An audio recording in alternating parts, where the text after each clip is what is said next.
전능하신 하나님 아버지, 지난 한 주간도 하나님의 은혜 안에 살게 해주시고 오늘도 하나님 앞에 모여 예배 드릴 수 있음을 감사드립니다.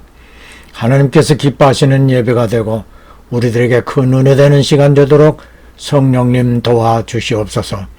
복음을 믿음으로 받아 언제나 하나님의 인도하심대로 따라가며 주님의 날을 사모하게 하옵소서. 이 해의 마지막 달인 12월 첫 주일에 이 한 해에 베풀어 주신 은혜들을 생각하면서 감사드립니다. 힘들고 어려웠던 이 한 해를 마무리하고 희망과 담대함으로 새해를 맞게 해 주옵소서. 예수님 이름으로 기도하옵나이다. 아멘.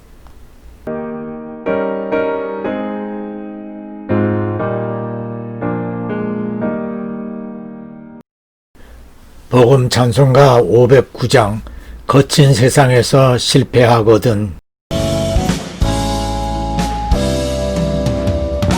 거친 세상에서 실패하거든 그 손 못 잡고 만져라. 고된 일 하나가 힘을 얻으리 그 손 못 잡고 만져라. 그 손 못 잡고 만져라. 그 손 못 잡고 만져라. 주가 널 지키며 인도하시리. 그 손 못 잡고 만져.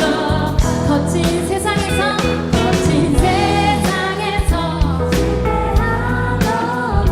그 손 못 잡고 만져라. 고된 일 하나가 힘을 얻으리 그 손 못 잡고. 내가 어둠 속을 걸어갈 때에 그 손 못 잡고 만져라. 그 손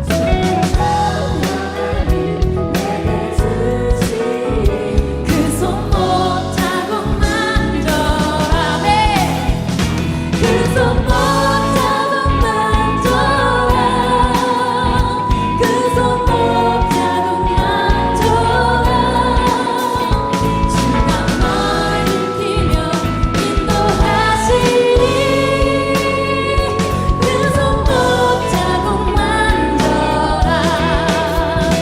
내가 부활의 주 따라가려면 그 손 못 잡고 만져라. 내가 주 안에서 길이 살리라. 그 손 못 잡고 너의 죄악의 짐 무거울 때에 그 손 못 잡고 만져라.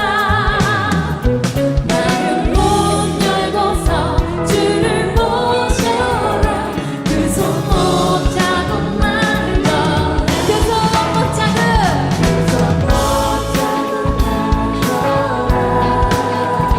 그 손 못 잡고 만져라.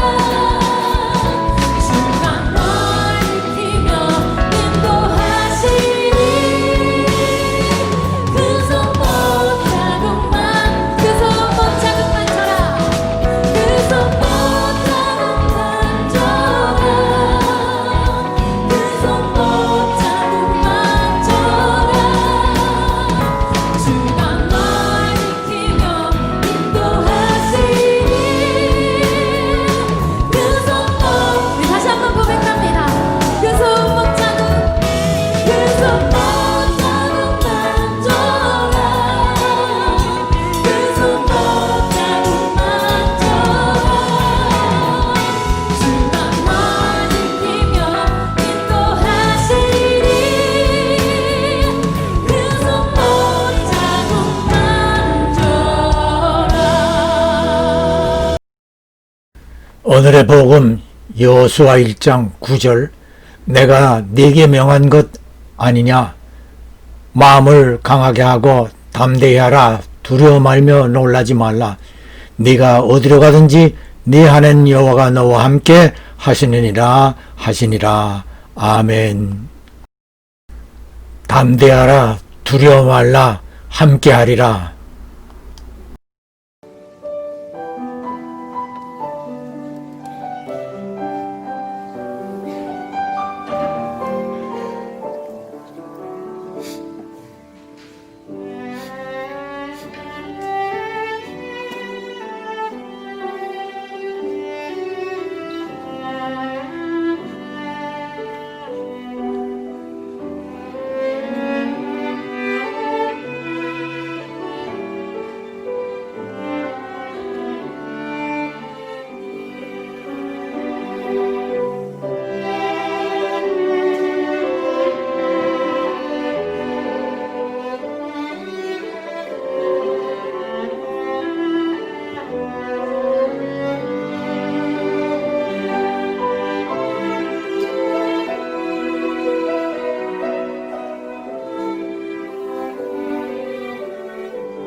새끼곰이 혼자 놀다 사자를 만나 기겁을 하고 도망가다가 나무가지가 꺾이며 강물에 떨어져 허우적거리지만 강물이 사자의 앞으로 흘러가고 막 사자 입에 밥이 되려 할 때에 젖먹은 힘을 다해 부르짖으며 사자에게 대항해 봅니다. 그러자 사자가 슬그머니 물러갑니다. 새끼곰은 자기의 부르짖음 때문에 사자가 물러가는 줄로 생각했는데 뒤 돌아보니 어미곰이 사자를 향하여 버티고 서 있었습니다. 새끼곰이 어디에 있든지 무엇을 하든지 어미곰은 새끼곰의 부르짖음에 언제나 귀를 기울이고 있습니다. 주만 바라볼지라라는 복음 찬송가에서 하나님 사랑의 눈으로 너를 어느 때나 바라보시고 하나님 인자한 귀로서 언제나 너에게 기울이시니 어둠의 밝은 빛을 비춰주시고 너의 작은 신음에도 응답하시니 너는 어느 곳에 있든지 주를 향하고 주만 바라볼지라 라고 찬양합니다. 어미곰이 새끼곰의 위험을 알아차리고 순식간에 달려와 보호해 주는 것처럼 자녀들을 향한 하나님의 사랑을 찬양하는 내용입니다. 어떤 분이 꿈에 주님을 만나 왜 자신이 어려울 때마다 혼자 있게 하느냐며 자신의 인생길에서 평소엔 두 사람의 발자국이었지만 자신의 어려울 때엔 한 사람의 발자국밖에 없는 것을 가르치며 따져 물었습니다. 주님께서 대답하시기를 얘야 네가 평안히 길을 걸어갈 때는 내가 동무처럼 손을 잡고 걸으니 두 사람의 발자국이었고 네가 어려워 넘어져 쓰러져 걷지 못할 때는 내가 너를 업거나 안고 걸었기 때문에 한 사람 발자국 내 발자국 뿐이었다 라고 하시었습니다. 그렇습니다. 우리의 인생길을 돌아보게 되면 대부분 주님과 동무처럼 손을 잡고 걸었습니다. 그러다 어려운 일로 힘들어하고 지쳐 주저앉아 버릴 때마다 주님이 우리를 업거나 안고 그 어려운 시기를 지나가게 해 주시었습니다. 2020년 11개월 동안을 돌아보십시오. 옆에 그림처럼 코로나 사태 속에서 주님이 저와 여러분을 업고 안고 위험한 순간순간을 지나가게 해 주시었기 때문에 오늘 여기에 모였습니다. 오늘의 본문은 모세가 죽은 후에 여호수아 시대가 시작되는 즈음 하나님께서 모세와 함께 하셨던 것처럼 여호수아에게도 그리하실 것이니 언제나 담대하고 두려워 말고 하나님을 의지할 것을 당부하시는 내용입니다. 여호수아는 모세와 함께 하셨던 하나님을 보아왔습니다. 구름 기둥과 불 기둥의 동행도 보고 있습니다. 그에게는 모세를 대신하여 200만 명의 이스라엘을 무사히 가나안 땅으로 인도해야 할 책무가 주어졌습니다. 여호수아 3장 17절에 가나안 땅에 들어가기 위해 요단강을 건너야 하는데 하나님의 방법으로 홍해를 건너게 하셨던 것처럼 요단 강물이 마르게 하여 강을 건너게 하셨습니다. 이제 가나안 땅 입구를 지키고 서 있는 여리고 성 앞에 다다랐습니다. 이 성을 격파해야만 가나안 땅으로 들어갈 수 있습니다. 여호수아 5장 13절에서 16절에 칼을 빼든 하나님의 군대 장관이 여호수아와 이스라엘을 돕기 위하여 여호수아 앞에 와 섰습니다.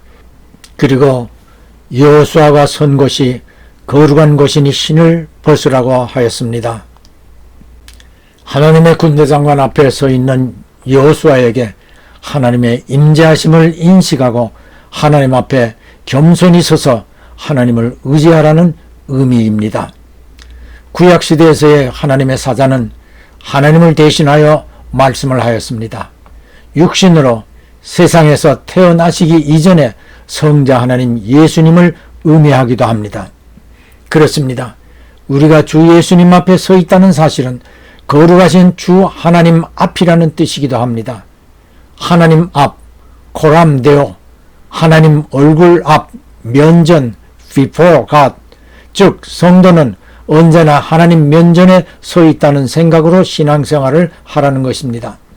모세도 불타는 떨기나무 가운데서 하나님을 만났을 때 신을 벗으라는 명을 받았습니다.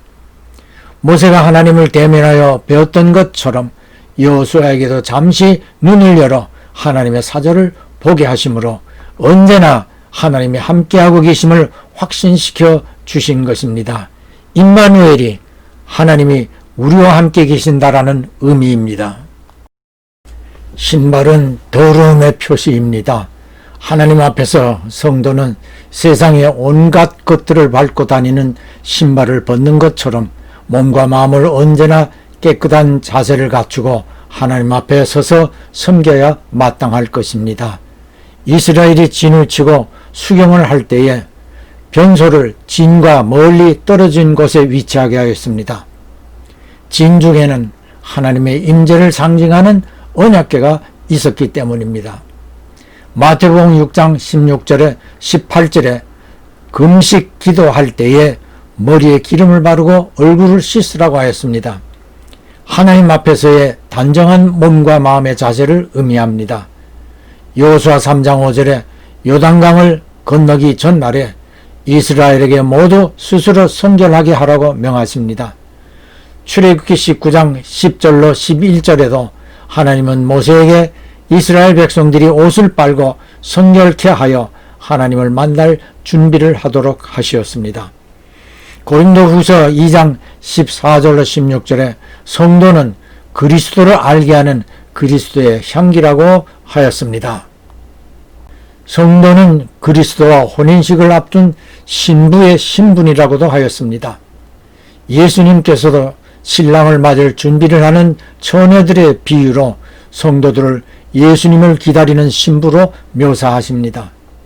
신부는 신랑을 위하여 최고의 단장을 합니다. 신부를 통하여 아름다운 모습과 좋은 향기가 혼인식장을 가득 차게 해줍니다. 성도는 영원한 생명을 받은 살아계신 하나님의 자녀들입니다. 그러므로 죽음을 이기고 다시 사신 예수 그리스도의 생동력이 넘치는 예수 그리스도의 향기가 삶 전체에서 풍기워져야 합니다. 죽은 자이거나 죽어가는 사람에게는 사망의 냄새가 나게 됩니다. 입원 환자들을 위하여 병원 문병을 가게 되어 치유 기도를 하다 보면 회복될 분의 얼굴은 빛이 나고 은은한 사람 냄새가 납니다. 그러나 눈동자가 멈춰 있고 얼굴에 사망의 그림자가 드리워진 환자에게서는 죽음의 냄새를 맡을 수 있습니다. 하나님은 여호수아가 산자의 생동력 같기를 원하였습니다.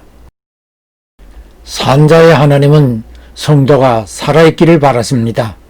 로마서 6장 11절로 13절에 죽은 자 가운데서 다시 사신 예수 안에서 성도는 자신을 산자로 여기고 의의 병기로 하나님께 드리라고 하였습니다. 의의 병기가 무엇입니까? 불의와 싸우는 병기로서 하나님을 대적하거나 불신하는 적들을 상대로 싸워야 할 책무가 있는 성도가 아닙니까? 여호수아는 가나안에 들어가기 위하여 여리고성과 싸워야 했습니다. 그러므로 여호수아는 담대해야 했고 두려움을 떨쳐버려야 했습니다. 담대함과 두려움을 떨쳐버리는 것은 성도에게 필수적이어야 합니다. 담대하면 두려움이 없게 되고 용감할 수 있습니다. 그것은 하나님께서 함께 하심을 믿을 수 있을 때에 그럴 수 있게 됩니다. 베드로전서 5장 8절 9절에 마귀는 우는 사자같이 두루다니며 삼킬 자를 찾고 있어 이를 대적하기 위하여 근신하고 깨어있으라 말씀하였습니다. 살기 위하여서도 이기기 위하여서도 근신하고 깨어 있어야만 합니다. 오늘 새끼곰이 악에 받쳐 울부짖을 때에 아마 온 힘을 다하여 부르짖었을 것입니다. 물론 두려움에 사로잡힌 상태이긴 하여도 최후엔 싸워보겠다는 태세이기도 하였겠지요. 여호수아는 하나님을 확신하였고 하나님의 말씀대로 여리고성을 정복하게 됩니다. 당시 여리고는 주변에서 초롱성이었습니다. 이스라엘의 힘만으로는 정복하기 쉽지 않습니다. 이스라엘은 하나님을 확신한 여호수아의 지시대로 6일 동안 매일 한 바퀴씩 성을 돌기만 합니다. 7일째에 성을 7번 돌고 온 백성이 제사장들의 나팔소리와 함께 크게 소리질러 외쳤습니다. 그 순간 여리고성이 무너져 내렸고 여호수아와 이스라엘은 여리고성을 함락시켰습니다. 하나님 앞에서 믿음을 가지고 용맹한 이스라엘은 하나님의 도우심으로 승리하게 되었습니다. 코로나 사태로 수많은 나라에서 수많은 희생자들이 발생하였었지만 오늘 우리는 하나님 앞에 산 자들로서 하나님께 감사의 예배를 드리고 있습니다. 2021년에도 굳센 믿음으로 계속하여 승리하십시다. 할렐루야. 아멘. 봉헌은 예배에서의 한 요소입니다. 헌금, 예물 다 중요하지만 헌신, 나 자신을 온전한 제물로 드리려는 마음이 제일 중요합니다. 주 예수께서는 십자가에서 피와 물을 다 쏟으시어 우리를 위해 희생하신 어린 양의 제물입니다.